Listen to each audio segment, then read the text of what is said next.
hello! This day, magluto taog ang palaya. So, watch and learn. Humani mo hugas, tagod-taguro ni mo tanan mga ingredients like tomato, ahos, bombay, then ang ampalaya. Itlog po diyan. This time, tuturuan ko kayo paano magluto ng ampalaya na hindi mapait. Ayan, may oil na tayo. Siyempre, prepare na natin yung mga sangkap. May ahos, sibuyas, kamatis.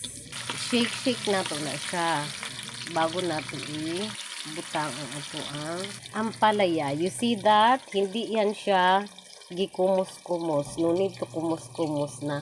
Huwag kayo nga nung kumuso nga di man na ni mo kalaban, no? Ilagay na natin.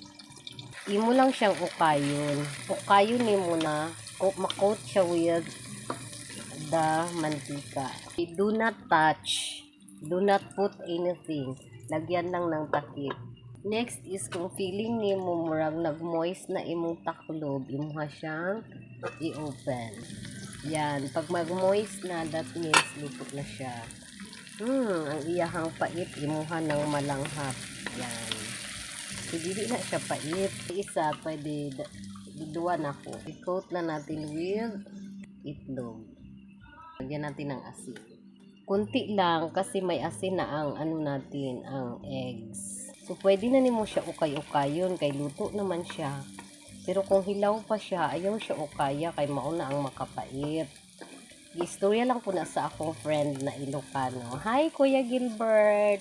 Wala ko nagabutang og tubig, pero pwede mangud ka magbutang og tubig, depende sa imuha. Yummy na kaayo. Actually, dili ko kabalo magluto. Ginatudloan lang gid ko ni Habi sa una. Kita girls, kung di ta kabalo magluto, if we are willing to, makabalo gid ta. Willingness malanggod na.